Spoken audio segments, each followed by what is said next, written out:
Hi guys, welcome to cine updates కన్నా ముందు ETV win యాప్లో స్ట్రీమ్ అవుతున్న అనగనగా సినిమా కోసం మీకు చెప్పాలి భయ్య. ఎందుకంటే such a feel good movie. చాలా అంటే చాలా బాగుంది, నాకైతే చాలా నచ్చింది. ఈ మూవీ ఉద్దేశం అంతా ఒకటే, పిల్లల్ని ఎలా ట్రీట్ చేయాలి, పిల్లల్ని ఎలా చూసుకోవాలి, పిల్లలకి ఏం కావాలో మనం ఎలా తెలుసుకోవాలి అనేది సినిమా అంతా. ఇంక ఈ సినిమా స్టోరీ విషయానికి వస్తే, వ్యాస్ కొడుకైన రామ్ ఎప్పుడు భయపడుతూ ఉంటాడు. అంటే అందరి ముందు చదవడానికి కానీ, అందరి ముందు ఏదైనా పని చేయడానికి కానీ చాలా భయపడుతూ ఉంటాడు.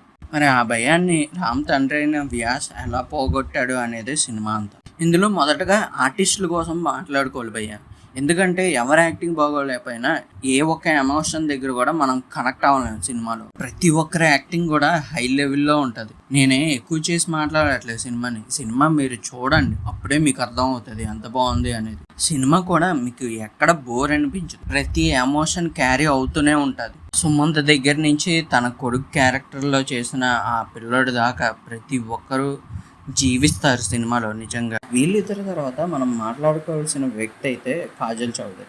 చేస్తున్నది ఫస్ట్ సినిమా అయినా సరే చాలా న్యాచురల్గా యాక్ట్ చేసింది కాజల్. నాకైతే చాలా బాగా నచ్చింది కాజల్ యాక్ట్. ఇప్పటిదాకా ఎవరైనా చూడకపోతే చూడండి భయ్య ఒకసారి, మీకు నచ్చుతుందని నేనైతే అనుకుంటున్నాను. సరే, ఇంకా మనం మెయిన్ టాపిక్లోకి వెళ్ళిపోతే, నిన్న 2 ట్రైలర్లు రిలీజ్ అవ్వడం అయితే జరిగింది. ఒకటి భైరవం, 2 థగ్ లైఫ్. భైరవం కోసం పక్కన పెడదాం, థగ్ లైఫ్ కోసం మాట్లాడు. సార్ కమల్ హాసన్ గారు ఏజ్డ్ పర్సన్స్తో చిన్న హీరోయిన్స్ నటించడం ఏంటి అని ఒక టైంలో మీరే అన్నారు. మరి ఇప్పుడు మీరు ఈ సినిమాలో ఏం చేశారు సార్? నాకు ట్రైలర్ కూడా పెద్దగా ఏమీ అనిపించలేదు, ఏదో తండ్రి కొడుకులు మధ్య గొడవలాగే అనిపించింది. ఇంకా మణిరత్నం కూడా తీసిన ఫార్మాట్లోనే తీస్తూ చిరాకు పుట్టిస్తున్నాడు. భైరవం ట్రైలర్ విషయానికి వస్తే, రీమిక్స్ సినిమా అయినా యాక్టింగ్స్ పరంగా వేరే లెవెల్లో చూపించారు. ప్రతి హీరోని, సినిమాలో యాక్ట్ చేసిన ప్రతి క్యారెక్టర్ని ట్రైలర్లో చూపిస్తూ చాలా బాగా ఎండ్ చేశారు ట్రైలర్ని. చిరంజీవి గారు అనిల్ రావుపూడి కాంబినేషన్లో రాబోతున్న సినిమాలో నయనతార హీరోయిన్ అని అఫీషియల్గా అయితే అనౌన్స్ చేయడం జరిగింది.